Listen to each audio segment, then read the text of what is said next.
end in an hour, so that's it. Okay. I'm not Roy Laver or Robin Abrams. They're both out of the country today and asked me to step in and introduce the panel this morning on building blocks to define vibrancy. This is really looking to the future. You can see it's dated October 16, 3015. So we've heard about Silicon Valley 3.0. I'm not sure how far out this goes. Actually, I do think that's a typo. David Rock on the panel is a local commercial real estate professional with over 40 years experience in real estate, food and beverage industries, former entrepreneur, broker, co-founder of Bachman Rock Commercial Real Estate. Specialized in retail, restaurant, and office tenant representation, landlord representation, lease consulting. His clients include regional, national retail chains such as Armadillo Willows and the Melting Pot. Ted Kokernak is a commercial real estate broker specializing in helping clients with investment in real estate sales and acquisition with over 34 years of experience and more than 300 transactions closed in excess of $1 billion in value. He's among the highest producing brokers at Marcus Millichap. His personal time, he's an active and general partner, managing partner of a variety of partnerships involved in a wide range of real estate activities, apartments, retail, triple net, mixed use, office, industrial, self-storage. They're both very involved in community activities. I met Ted many years ago and he was on a city council appointed committee looking at potential use of property in downtown Los Altos.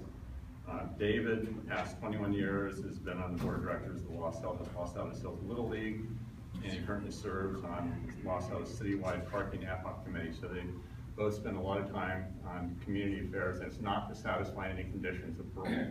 So, I'm going to, yeah, that I know of.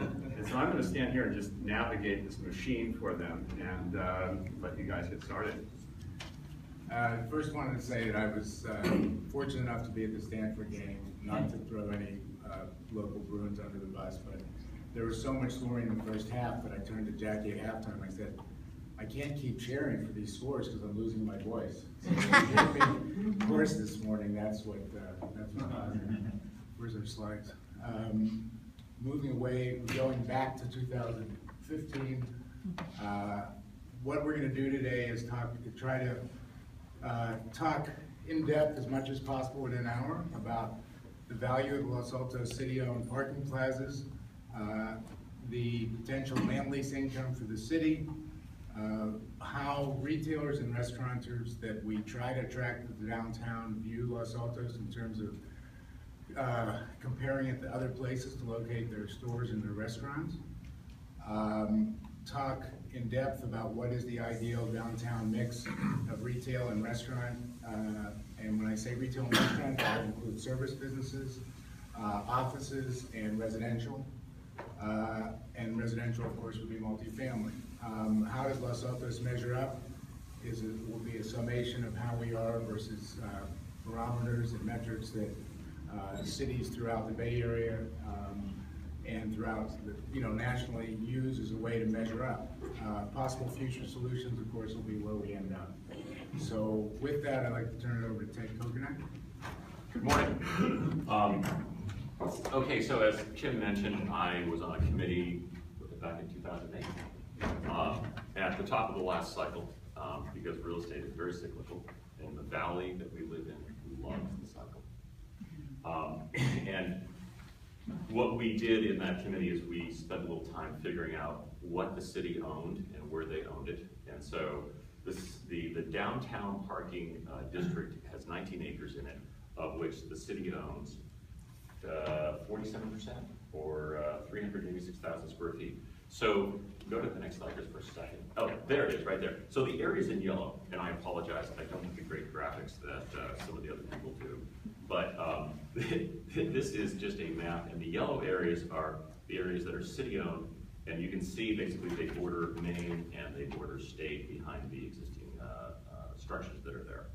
And by the way, we have Kim Cranston's father, and we have Bart Nelson's father, and we have Jim Dozier to thank for these parking districts because prior to 1958, I believe, they didn't exist. So go back one. So, okay, we have about 440,000 square feet of existing buildings in that area, and the average age of that building is 61 years. We had 1,161 parking spaces back in 2008. We've lost some of those parking spaces because the city has done some parking lot realignments out in front of the Grill and over on First Street, so that number's somewhat lower. So that's just kind of a rough number at this point. So here's a question: how do we establish value? For the people in here, can I see a show of hands? How many of you live in town and think that your house is a valuable asset? Is what? A valuable asset. Okay.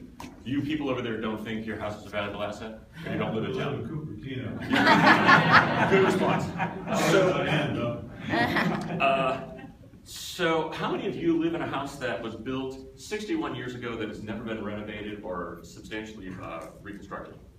Can I see a show of hands? That's the problem. That's the problem. So the average structure downtown is a 61-year-old structure. It was laid out in 1907. That was when the town was laid out. And most of these structures were built between 1945 and 1960. Building codes, seismic codes, electrical codes, plumbing codes were all very different in those days. And by the way, the demands of the tenants were very different in those days. They didn't have Amazon in those days. I think that all of you are right, by the way, that your houses are very, very valuable. And the question is, why are they so valuable? Do you think they're valuable because of the structures that sit on the lots that you own? Or do you think it's the land under the structure? Can I show a show of hands for people think their house is valuable because of the structure, in other words, the building, or they think it's valuable because of the land it sits on? Land it sits on? I think we have a majority. Okay, that is probably the right answer, because land values drive value. And so what I did was I took a look at other downtown areas and Los Altos, and I took a look at land sales that have occurred in the last couple of years. And the average value of a piece of development land in the downtown core is about $576. There's a mixed-use site that just sold at 349 First Street in Los Altos. Gary Canty sold it to a developer. He paid $753 a square foot for it. The building was built in 1960. That building will be raised. Let's see, there's an office renovation happened at 166 Main. Dentist bought the building. It's the old office building that some attorneys used to be in. And then she basically gutted the structure, put up red steel on the inside of the structure because, you know, those walls aren't going to be there after the next earthquake. And basically she rebuilt the entire thing. So she paid about, let's see, is that true? She paid $943 for the dirt. Well, okay. Development site on First Street. Passarella just bought a gas station, a former, not gas station, what is that? A little tire changing building or mechanics building over there. That thing was built in 1952. They paid $674 a foot for the dirt. There's a retail building that's sold on State Street, $500 a foot for the dirt. Nick Guerra bought that. You got to steal. Those buildings were built in 51. Okay, office building sold over on Sherman Ave in Palo Alto. Just to assure you that we are not unique in having these land values. Sherman Ave, office building sold, $712 a square foot for the dirt. It's got a 26,000 square, about a 26,000 foot building on it. That building will be torn down. There's a $44 million construction loan that sits on that property as of today. It's an office building that sold over on Santa Cruz Ave. That is the Bank of America building. That building is functionally obsolescent. It's an 18,000 foot building. Sits on about a 25,000 foot lot, but they paid about $700 a foot for the dirt there. An office building sold over on Main Street. It's going to be torn down. Actually, it's a kind of an office retail building. And Main Street, Redwood City. How many people know Main Street in Redwood City here and have been there? Is that Is that comparable to here? Is that as nice as downtown Los Altos? Do I see any heads going back and forth? Like, no. You're right. It's not a very nice place. So that one sold for $323 a foot. I just sold a piece of land in downtown Redwood City for $264 a foot, and it was about the size of this building. It was completely unbuildable. So $576 a square foot. One way of figuring out what things are worth is you look at local comparable sales. And they kind of define the market as far as what things are worth. Another way of looking at what things are worth is you look at what's been built in the area recently, what is that building worth, what did it cost to build it, and whatever is left at the end of the day is the land value. So, 401st Street, completed in, I think, 14, corner of 1st and Main, 110,000 cars a day roll by that building, and within 1 mile radius of that building, the average income is $244,000 a year per household. That, by the way, is a household income that is only surpassed by less than a handful of communities in the United States. So I would, pardon me? Pardon me. So I would submit to you that that probably is a pretty darn good location. In fact, if you ever play Monopoly, you know, think Boardwalk Park Place. So the building is worth today about $48 million. I don't think Jeff Morris would sell it for 50. I don't think he'd sell it for 55. I don't think he'd sell it for 60. But that's probably what it's worth today, approximately. And I use metrics that are within the constraints of the market. The improvement value of that building is $26,260,000. Let me explain how I got there. I went to the city and I found out what the shell cost, what the site improvements cost for the you know, putting the underground parking in. And then I took a look at the value of all the permits for all of the tenant improvements, because different tenants spend different amounts of money. By the way, I'm not suggesting that the owner of that building paid for all of the improvements for their tenants. They did not. Is that correct, yeah. Counselor? In the back there? Oh, me? Yeah, I think Helsig Simons paid $207 a square foot for their TIs. I doubt that Jeff put up more than $50 a foot over the warm shell. Is that about accurate? 50, 60? Do I hear 70? So in any case, I took everything. I took all the value of the tenant improvements, and then I took the cost of leasing commissions, because the cost of leasing commissions is not an insignificant amount of money. It's about $700,000. And then I put in a developer profit of 20%. Industry standard is 15. So I loaded this up as big as the numbers I could get for the value of the improvements and profit for the developer. It generates a residual land value of somewhere in excess of $22 million. That makes the land worth $640 a foot. This building was leased, the office portion was leased 15 months ago. Those leases were inked back then. They were inked for about $550 a foot. Today, according to the experts I've talked to at Cornish and Carey DTC and a couple other companies, leasing companies, those leases today would go out the door at about $650 to $7 a foot. In relative terms, Los Altos is at the low end of the leasing scale when compared to other communities in the area. Downtown Mountain View, $7 to $8 a square foot, Counselor. Downtown Palo Alto, $8 to $10 a square foot, Counselor. And Sand Hill Road, what? How much? Double digits. Double digits, meaning it's 12, 14, 12. Pardon? It's about 12 and sinking. 12 and sinking, okay. As I said, we like our cycles.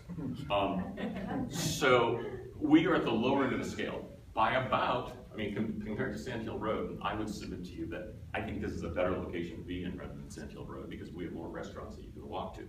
Sand Hill Road has a sun deck, and what's the one over at the Rosewood? Madeira. The Madeira. You need reservations for that place for lunch. So my proposal here is that the city is sitting on some very, very valuable dirt. Let's see. Oh, by the way, this is my land residual analysis for the 400 main building. But let's take a look at what the value of that dirt is. So the city sits on about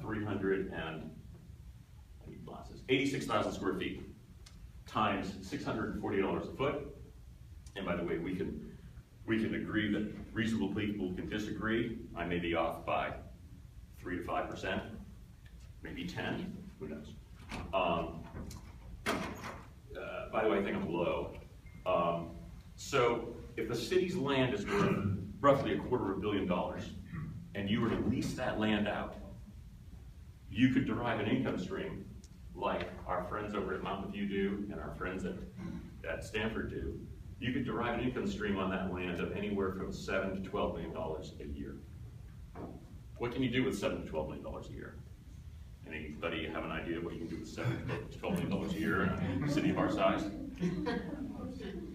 What's our current budget? Anybody know? 28 million operating. There you go. Okay, so does that kind of help the budget? Okay, so anybody think that we're not sitting on a valuable asset over here in downtown?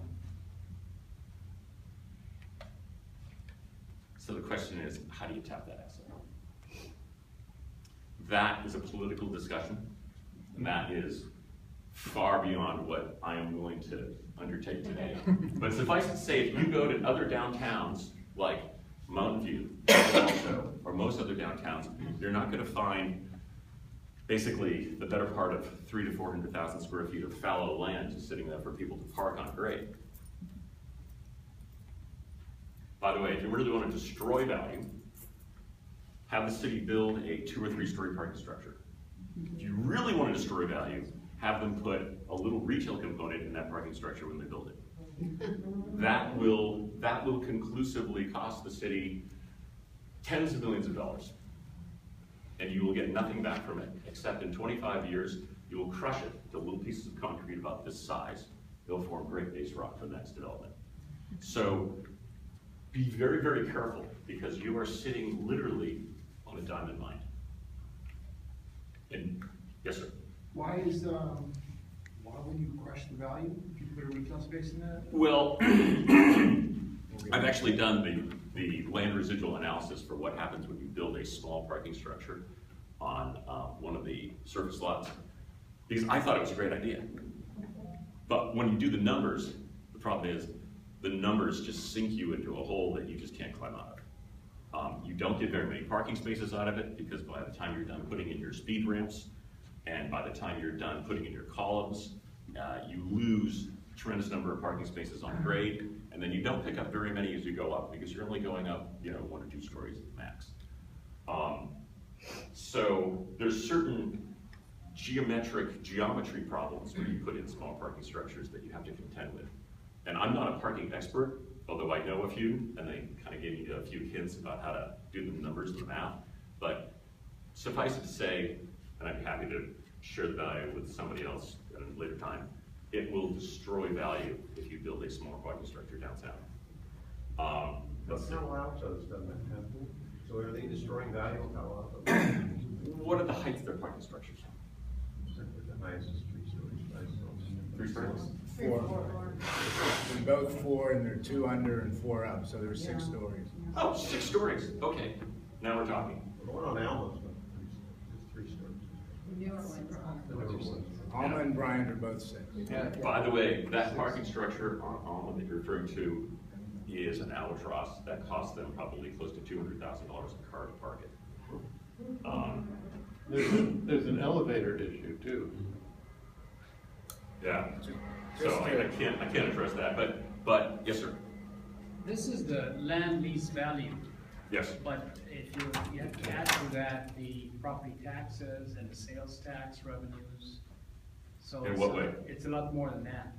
Okay, well, so you're suggesting that after the land is leased, improvements are built, and that improvement then pays property taxes on an ad valorem basis. And or generate sales tax. And or generate sales tax. You're right. And I didn't include that in here, but that would be many, many millions more. Yeah. And also, it would have people that would come down at lunch and dinner and breakfast and go outside of those buildings and use the services of basically all the other restaurants in town and any other services in town. So it would be a tremendous value generator for the city. So So if anybody here doesn't think that their house is worth money because the land under the house is the value driver, if anybody here wants to give away their land, call me, because I would like to buy all of your land for a very greatly reduced number. By the way, if you're a city and you want to stay in business for perpetuity, you lease your land. That allows you to pay your retirement and your medical, and it allows you to administer the city in perpetuity. If you want to be in business for a short period of time, you sell your land. And then you take the money and you put it in general fund and you just disperse it. That's a personal take on the situation, by the way. So I don't mean to shock anybody, but I think good stewardship here would suggest that you don't sell land, especially when it's undeveloped in the city, you're sitting on a gold mine. Yes, sir. But, sort of normal macroeconomic theory would indicate that there is no difference in selling the land or leasing the land, because the sale price includes the future revenues from that. I don't understand why just at a very high level, I don't understand why that's true. It seems to me that macroeconomics would be Can I interrupt here? We have a lot of slides to get through. I'll turn it over. The answer to that question, talk to the people. I work with people who do the land leasing at Stanford, and they'd be glad to give you an immediate answer as to why they will never sell any of the land that they're sitting on, and they'll make a fortune. But they sold Stanford Shopping Center, right? After that, they will never sell any of the rest. Excuse me, Simon Group bought a 75% land lease interest in Stanford Shopping Center. Stanford trustees hold a 25% interest in that land lease. And Stanford has not sold 1 square inch of land, and by the terms of the trust, they cannot.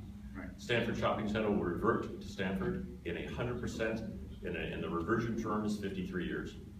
And they paid, I think, I may be wrong about this, it's been a few years, I think they paid $333 million for that 75% land lease interest, of which they do not own 100% of the land lease interest, they only own a portion. Stanford holds basically a veto power over anything that's done to that shopping center.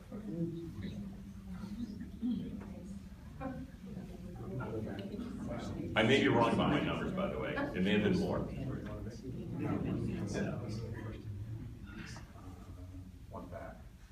You aren't suggesting that it's possible to convert these shopping parking plazas into retail, do you? What do you do? Now, Well, I think if you converting it lose to that retail would be parking- a huge mistake. I mean, so it's really an academic idea that you can lease that to a retail establishment. Have you- Because then you lose your parking Have you been to Stanford Shopping Center recently? many times. What are they doing to the parking lots? Where is the new Emporium Capital building? I couldn't tell you that. It's on the parking lot.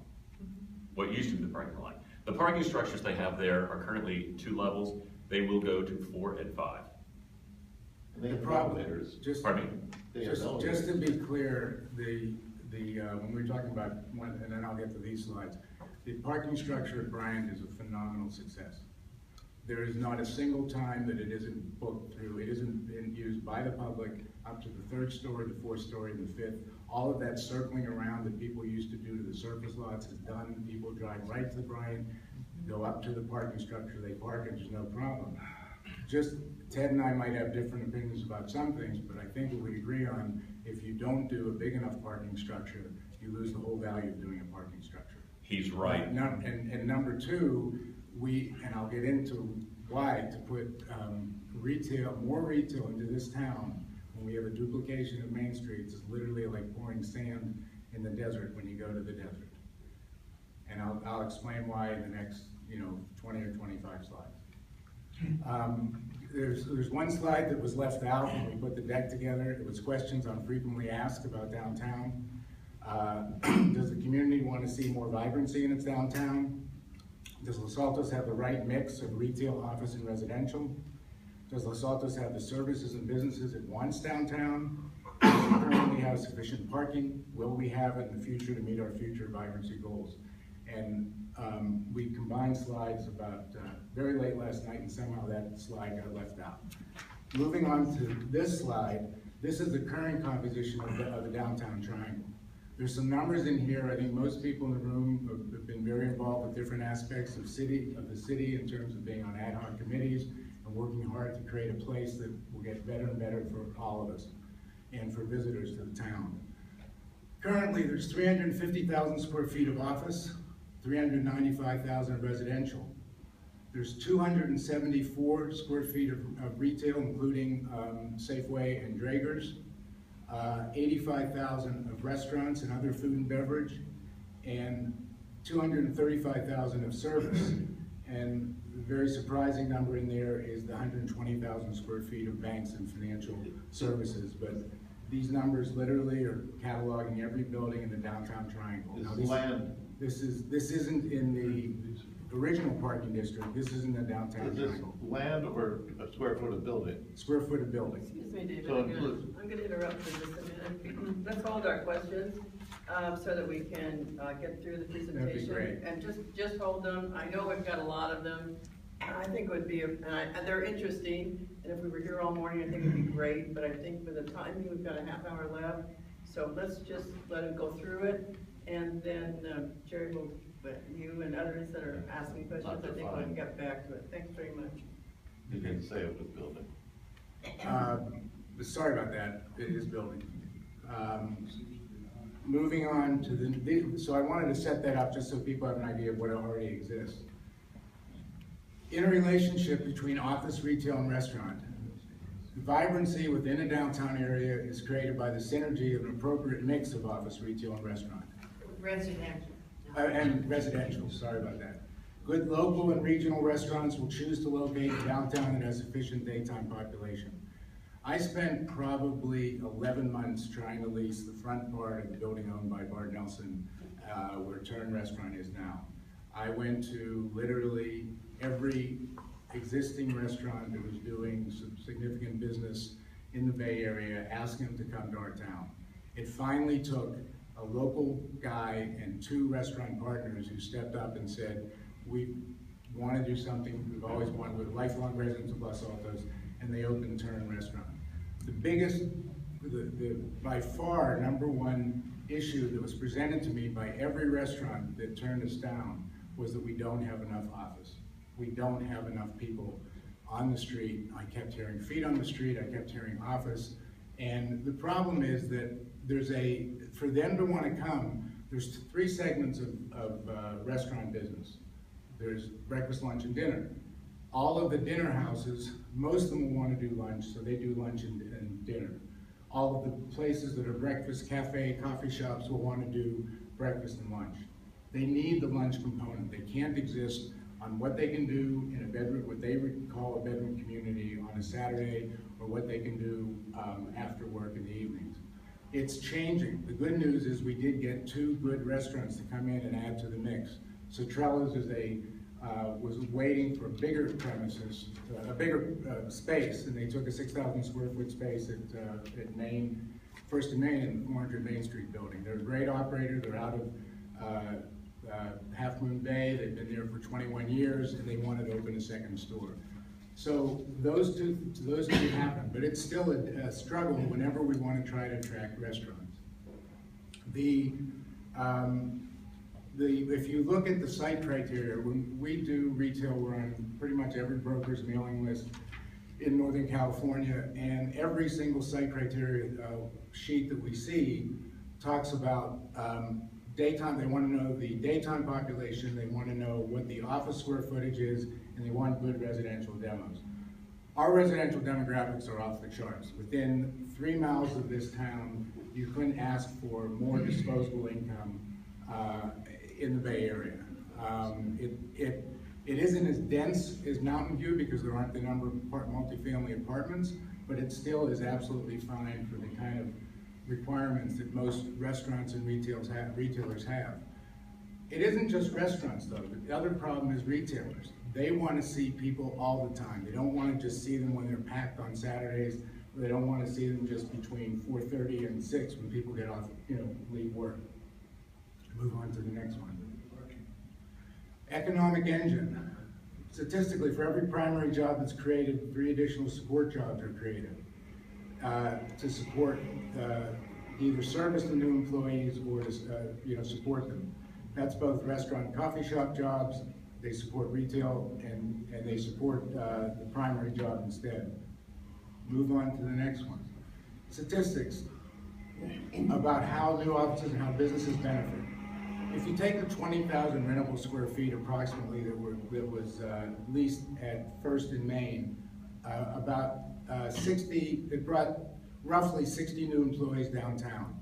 Class A office buildings are generally leased to professional tenants, financial services, attorneys, etc. You don't have the density of office occupation you have with some of the tech companies that want to do an employee for every 150 square feet or every 100 square feet. So just approximating, taking 3 per thousand, you get 60 new employees downtown. If you, we're going to be running short of time, so just to go through the math, if you add the 3 dashes, you add the number of time the average office employee eats out, the time they purchase breakfast. These are from statistics that have come from the different organizations I belong to. You get to 2.5 times per week, 2.5, maybe 1 night a week, or they average 1 night a week staying for dinner. You get 360 more meals per week consumed to downtown restaurants and coffee shops. That's what's created from additional office. Next slide. Residential units provided, where they average about 3 people per household, about 2.5 breakfast coffee shops per week, 2.5 dinners per week, and 1 lunch per week. Each new residential unit, that gives you about 18 more restaurant visits adding to the downtown.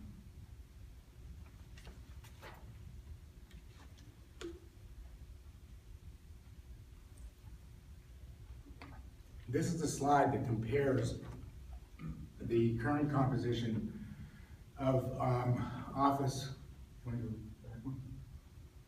Yeah. No. Go forward. There we go. If you look at the downtown office space, we have 350,000 square feet currently. Mountain View has 1,244,000. Palo Alto, of course, is not something that's comparable. I think we'd all agree with Los Altos. I'm not sure anyone in the room wants us to be comparable to Palo Alto in terms of the composition of the town. But these are the towns that every retailer will get in the conversation with me, in every restaurant when they talk about coming to Los Altos to fill the vacancies that appear from time to time. And so Palo Alto is 1,000,009, Menlo Park is 657. Even Menlo Park, and this is just in downtown, this is not any of the Menlo area around Bohannon Street, it's not any of the outlying. They have 657,000 square feet. Here's the current daytime population. We have 5,560 daytime employees in a 1 mile radius. As you can see, Mountain View is almost 3 times that, Palo Alto is 8 times that, but even Menlo Park is 4 times that. And this is probably the most telling slide in terms of where we are versus other towns. Menlo Park is a very similar town in the retail sort of lexicon because it has about the same residential population. It's surrounded by other towns that you might be able to draw as a destination town, and it has its own sort of its own integrity and hopefully its own synergy with the different businesses that reside there. And even Menlo Park has 4 times the amount of office, so a little over 4 times the amount of daytime population. If you go to 2 mile radius, I just wanted to show those numbers. We go up to 24,000, and it's because of the people that I know that 2 mile includes where VMware and Tesla is, etc. But of course, we still are almost in the same ratios with other towns.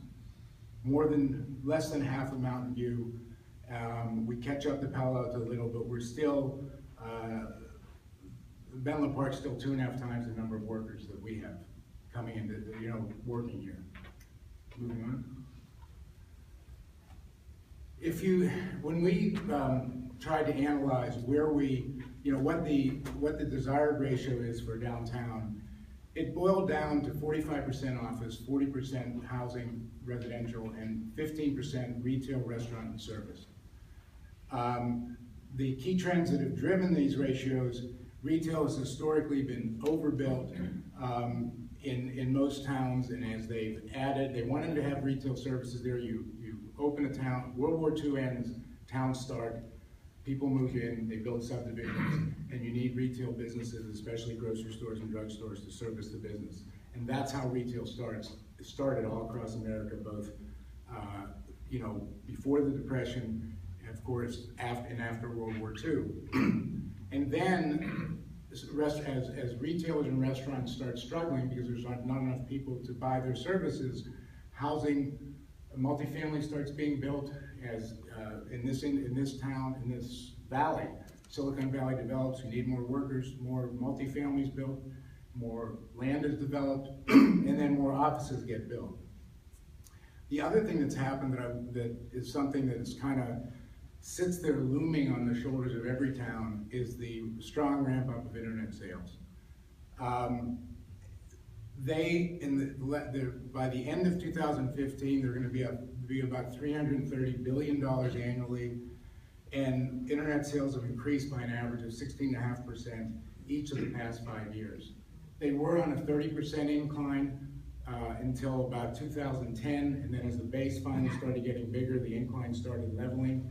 It went from a hockey stick to like a half a hockey stick going up. In that same 5-year period, that year after year, we had a 16.5% increase in internet sales. Overall sales in America grew 0.9%. So if they grew 0.9% and the other ones grew 16.5% a year, you obviously have a big contraction of retail brick and mortar sales. Moving on to the next one. This is where, now if you go back to the square footages of buildings within the downtown triangle, and you take them as a percentage, currently the downtown triangle office buildings are 26% versus the desired 45%. Housing is 29 versus 40. Retail, restaurants, and services were at 45% versus 15%. We are 3 times the amount of retail that we should be for desired downtown. And it's a really significant number. One of the other things I get, and it's interesting that people in the room might have heard this kind of bandied about, but I get all the time from client tenants we approach is, we don't understand why Los Altos has a duplicate Main Street. And they say it, and I kind of say, well, no, they're different. Main Street and State Street are very different. But the reality is, coming in from outside, we literally have doubled. And with the current restrictions on what can be put on Main and State Street, right now they have to remain purely retail because of the zoning that we have. And because of that, and because of the lack of office and the lack of multifamily, we're at 45% versus 29 and 26. So we're 45% versus a total of 55%. We're almost, well, you can see we're almost 1-to-1 versus the sum of office and housing. Next slide. The Downtown Development Committees in 2000, Committee 2 and Committee 3, the recommendation at the end of the meetings of Downtown Development Committee 2 was to add 895,000 square feet of office and to add 500 residential units, which is about 750,000 square feet. The recommendation of the DDC 3 was to add another 200,000 square feet of office to the 895 that already were called for. The EIRs were completed for both sets of recommendations.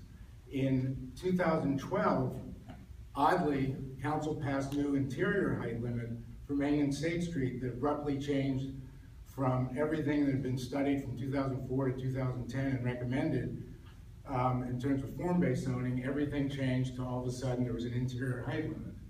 So there's a little bit of confusion about what the current ordinance is. It doesn't specifically forbid 3 stories, but because the parapet height is still at 38 feet, that didn't change. But the envelope all of a sudden had a restriction on interior height, which made it literally impossible to do a 3rd story. So in an era where we don't have enough feet on the street, for some reason, council in 2012 decided to restrict the number of people within a building by restricting the interior height. And I was baffled. I was completely baffled. I just didn't understand why I would do it. It didn't change people's vistas. It didn't change the ability to view the mountains and all the rhapsodic emails that are sent to the town crier. And I think people just don't understand. No one's talking about building buildings higher than 38 feet. But if you don't change the interior height restriction, you can never do a 3rd story. What is evil about 3 stories within the same height as opposed to 2 stories? At the end of the slide deck, you'll see a lot of slides in an appendix that show very attractive ways to do a 38-foot height building with articulations of the building that make them extremely attractive. They're not a big block mass like the 400 Main Street building, the 400 Main Street building is.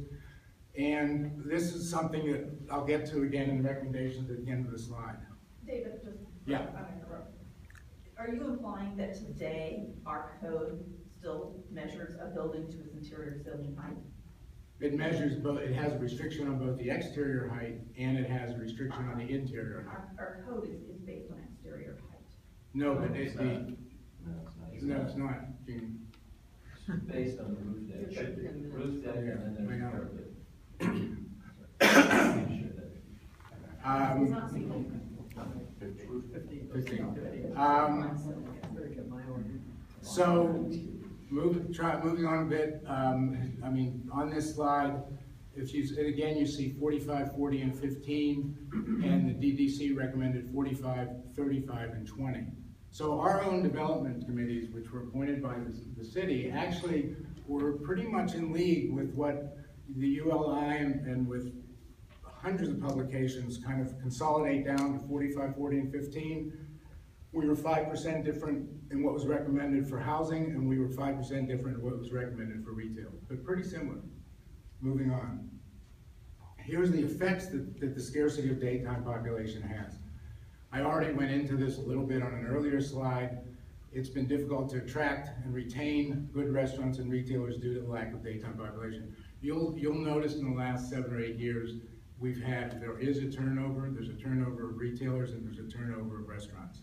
If you don't come in with a strong enough concept, if you don't come in with an experienced staff, if you don't come in with goods and services people want, you're not gonna make it. And it isn't a question of rents. There's this misnomer that our rents have now gotten too high for retail, that it's pushing people out. Our rents are now viewed as a bargain. We're at the top of Main Street, around 2nd and Main, we're right around $4. As you go towards San Antonio, every block the rents get less because there's simply less foot traffic. And they go down from $4 down to about $2.25 at the bottom of the street. On State Street, the rents are anywhere from $2 to $3.75. Palo Alto's retail rents are now $7 to $7.15 a foot. Burlingame's are $5.50 a foot. Menlo Park's are $4 to $5 a foot. So it's not rents, it's the fact that people want to have more daytime people, more workers here to attract. When independents and regional chains, what they look for is they look for strong co-tenancy. So we're in that sort of tautology almost of, imagine a picture of lemmings. If you put all the national retailers together, they would be pretty much sitting on that parrot swing as lemmings, waiting to see who dives in. And so if you don't have, if 1 or 2 or 3 don't dive in, nobody's gonna dive in. And the problem is we're not gonna attract Chipotle, we're not gonna attract an Apple, we simply don't have enough people. But we do wanna attract people, we do wanna attract retailers like a Therapy that has 14 stores.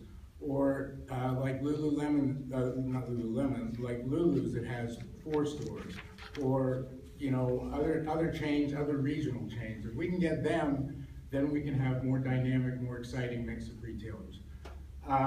We're also, the third bullet, we're viewed by soft goods retailers and restaurants as a bedroom community. I think that's changing. I think the bump outs that the city did on the different corners has been a dramatic help. There is more activity, there is more vibrancy on the street. People see that, they want to come down. If anyone's been here on the first Fridays, it's been great walking around town, so that's getting better. Next slide. This is something that I wanted to bring up that I don't think people have thought through, or it just hasn't been on people's minds. Right now, there's a service moratorium on, you cannot do a service, you can't lease a service business on Main Street, State Street, and a portion of First Street that runs over to Safeway. The good news, there's finally a cap on more hair and nail salons. That's why the service moratorium started. There were simply way too many hair and nail salons. The bad news is we can't lease to a yoga, Yoga Works is a national yoga chain, Super Cycle, Cycle Bar, Soul Cycle, all have wanted to come here. I've talked to them about vacancies that I've represented downtown.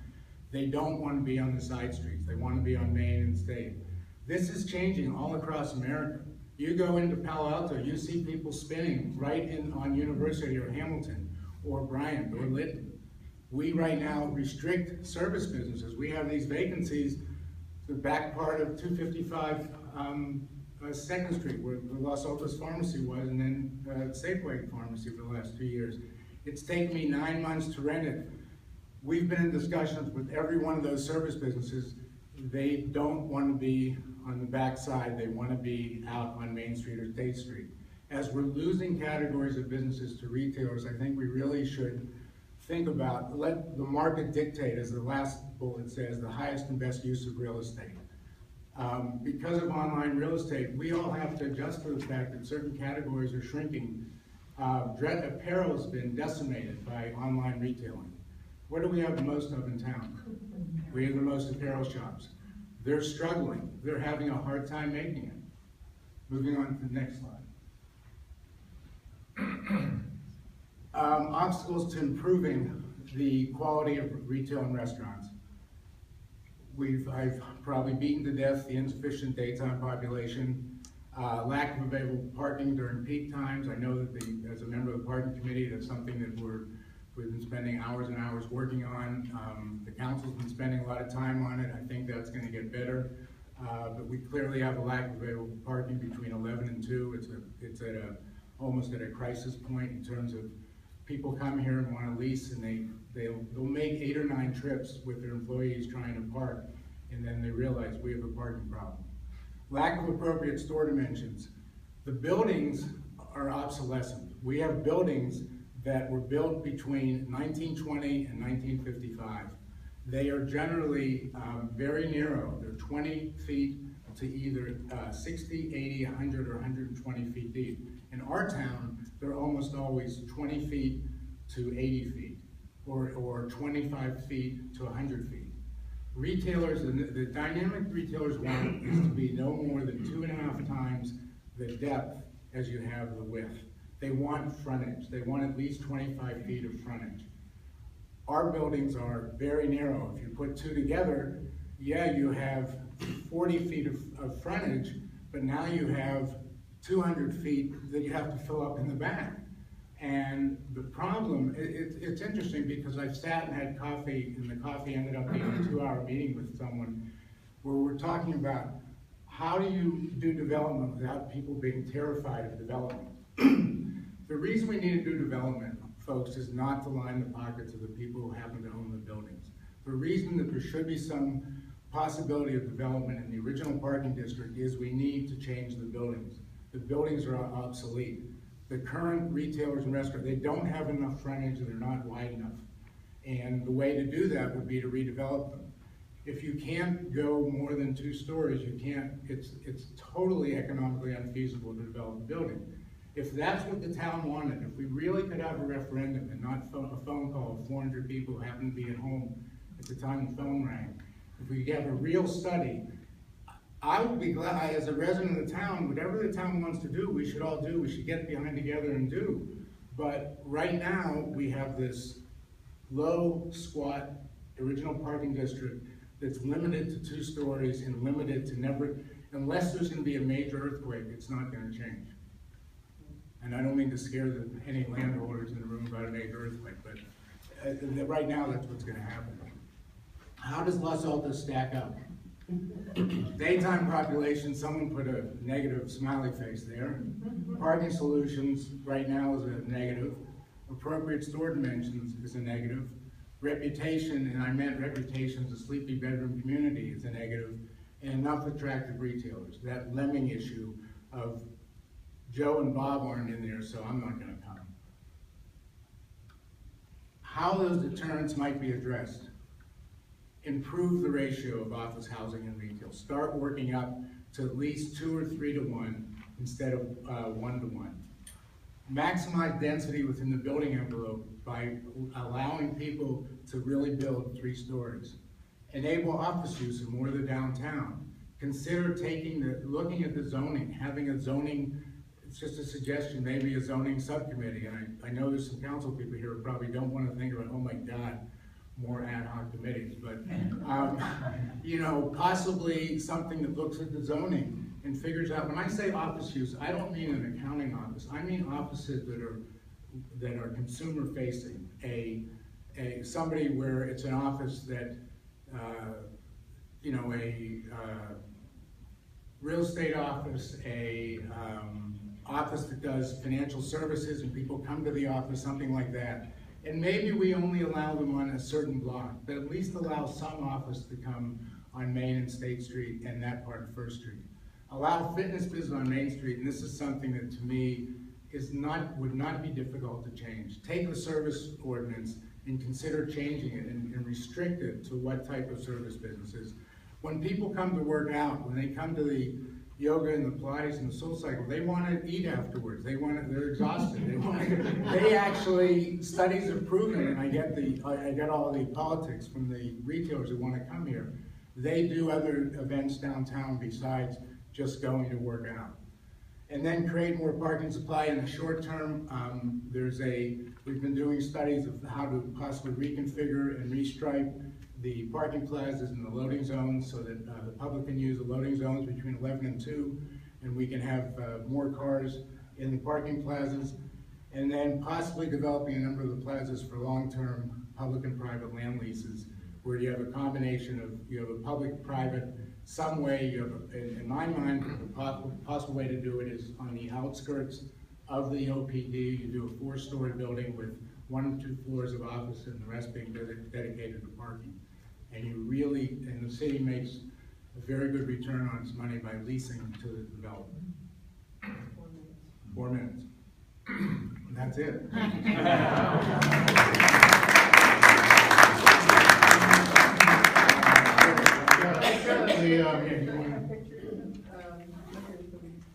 You could leave them on in the background, yeah. Keep them up. That. You had some ideas. Right. Somebody did. I know there's a lot of interest in question and answer, so let's just leave these on in the background. Okay. Right, do you want to moderate? Yeah. I guess the population was on a radius basis, not on in Los Altos, or, because we have a lot of. You're right, Jerry, it's a radius basis. So, because we have a lot of people that live in Los Altos Hills that come over and my mother went to the salons and you know, more than 50% were from Los Altos Hills. That includes that. That's the radius. That's the radius. Yeah. That is the radius. John? In your presentation, you kind of suggested that if we correct the zoning without increasing the height limit on State and Main, we allow 3 stories. That would be great. But I've heard from some people doing economic analysis that in fact, even if we did that, there would be very minimal development in the next 20 years. In other words, there would be a few property would develop, but not very many at all. Can you comment on that? Yeah, I have to admit that I am the person that when asked by Val Carpenter at a parking meeting, at a city council meeting, why did you propose a 3-story, why are you in favor of a 3-story building? And And I said, because our town won't ever allow a 4-story building. And that is what I said. And I do remember that, and I still believe that. I believe if you do well-articulated buildings with articulation of buildings that make them attractive, that you could decide which parts of the downtown triangle, in addition to the which parts outside the parking plaza you could do possibly 4 stories. I think with 3 stories, at least you get the possibility of doing some. So it's just like half a loaf instead of a full. I'll piggyback on that. So the value of a finished foot of a Class A office building in downtown Los Altos today is somewhere north of $1,600 a square foot. Cold shell costs $350 a foot to build. All the other component parts, let's say it's another $150 a foot. Cost of production, $500 a foot. Value north of $1,600 a foot. I put in $500, I get $1,600 back. Who wants to loan me $500? Because I will go out and build office buildings where I can make $1,100+ a foot. And by the way, those are under conservative assumptions. And agreed, we are at the top of a cycle, but still I've used fairly conservative assumptions. Let me just give you an example real quick. Redwood City built the retail first, thinking they would come. They built that center. People have been there where the Century Theater is. It's called Broadway on Redwood City. And the retailers were dying there. In the last 2 years, there were 7 cranes in the air. In downtown Redwood City, there is a phenomenal amount of office going in, Class A office building going in, attracting tech companies and financial services. Now, I will tell you, there's a huge difference. They are right on this Caltrain line. And it puts them in a very advantaged position versus the Los Altos. And I don't think, we're not suggesting 7 or 8 story buildings. We're just suggesting that the town and the people who live in this town think about 3 and 4 story buildings in some limited fashion. Since those office buildings have gotten built, the restaurants are doing better, the retail is doing better. It's a good example on a much bigger scale of what could be done here. Mark? We have the lowest per capita income from sales tax in the county or in the area. I think you've maybe addressed some of the reasons why that is, because it's always been a question to me, why, when we have great buying power, do we have such a low income from that? Does the information speak to that? Let me tell you that this does not disparage people that are my age that decide they want to open a retail business. But until about 3 or 4 years ago, the majority of retail stores in this town were hobby businesses. They were either a husband or a wife's hobby. They were not a hobby shop. They were their hobby. They opened a business that was purely based on what their fancy was about. If they fancied themselves a well-dressed woman, they opened a woman's clothing store. If they fancied themselves an RC person, they'd open a... We had hobby businesses that did not generate... We were doing $200 a square foot in sales tax. You want to be able... in gross sales, you want to do at least 400 or 500 in gross sales. So if we have the wrong retailers, Mark, we're not going to generate... and we don't have enough offices. You mentioned the second-hand retailers too on one of your slides. Right. Yeah, I was racing for the slide to get to finish. Well, obviously the value per purchase is not high in those stores either. And I think, it's a radical proposal, but I think we could at least restrict no more secondhand retailers. It is a, there's 4 or 5 of them in our town, and it's not good for the vitality and the vibrancy of the town. Last question. Lou?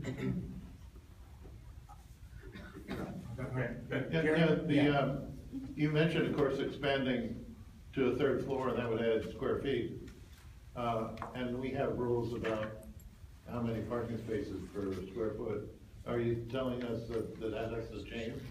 I know, right now, you're right, Jerry. Right now, we are limited because of the parking restrictions affect you can't build more than 100% FAR, and if you could create more parking. Yeah. So if we could do that, either people have to build their own parking underneath, or we have to develop a parking in lieu program where people can pay into parking. And those funds could be used both for restriping, they could be used eventually for the public portion of building a public garage.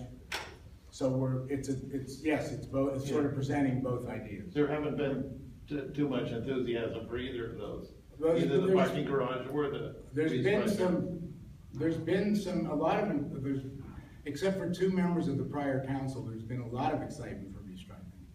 There were 2 members who were against it, and they turned the tide. There were 2 other members who were very much in favor of restriping. So it's not that there hasn't been enthusiasm. Most of the merchants in town, most of the people who own the stores are dying to have restriping. We're out of time at this point. We try to contain ourselves to 9:30. Ted and David, thank you very much. If you want to continue, you can. I just wanted for folks